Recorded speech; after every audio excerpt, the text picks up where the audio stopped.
무속에 대해서 공부한 적이 있거나 신기가 있으십니까?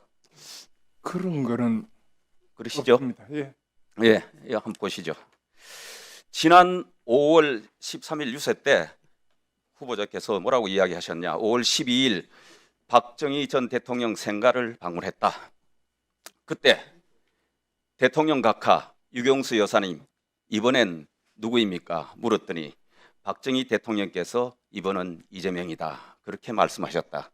이렇게 대중을 상대로 연설을 하셨습니다.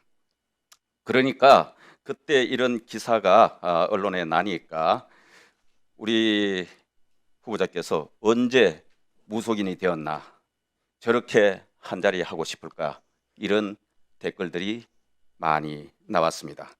그래서 영혼까지 끌어들인 보훈부 장관 후보자 아니냐, 이런 지적이 있습니다.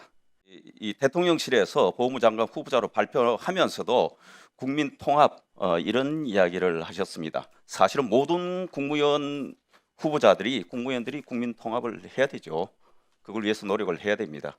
그런데 후보자에 대해서 보훈부 장관으로 특징을 특별히 이야기하는 것이 아니라 얼마나 전문성이나 이런 것이 없으면은 지역과 이념을 넘어서 국민 통합을 이끌 후보자다, 이렇게 발표를 했겠습니까?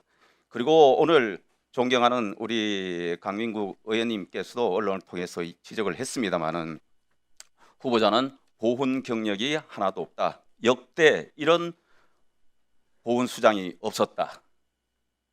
국회의원 3선을 하면서 보훈을 다루는 국방위, 정무위 경력도 없고, 또 역대 정부 보훈 수장 가운데 군이나 보훈 유관 경력이 없거나 국가 유공자 가족이 아닌 인사는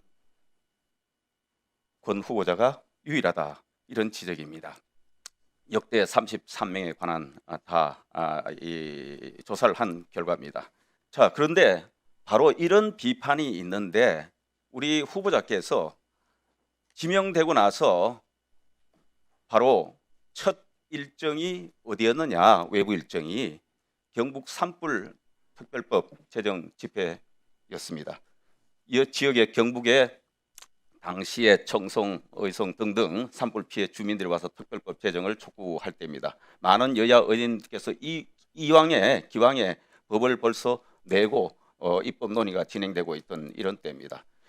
보훈부 장관 후보자로 보훈 현장을 가시는 것이 아니라 사실은 보훈부 업무와 직접 관련이 없는 이 현장을 가신 겁니다. 정치적 행보다, 이런 얘기입니다. 그래서 장관 취임도 전에 지방선거 출마 준비를 하는 것이 아니냐, 벌써부터 제밥에만 관심이 있다. 보훈부 장관은 지방선거 출마를 위한 스펙 쌓기용 아닌가, 이런 지적을 하는 것입니다. 이렇게 해서 우리 보훈부가 국가 유공자와 유족에 대한 보훈, 제대 군인 보상보호, 보훈 선양, 이런 업무를 할 수 있는 그런 보훈부 장관 후보자가 아니고 바로 후보자께서 오심으로써 보훈부가 보은부가 되었다, 이런 지적을 하는 것입니다. 이렇게 후보자의 경력, 언행, 생각, 이런 걸 보면은 보훈부 장관 후보자로 적합하지 않다, 이렇게 생각하는데, 우선 경북지사 출마 뜻이 있고 정치 활동을 보훈부 장관 하시면서 그렇게 염두에 두고 계시는 겁니까? 없습니다. 예.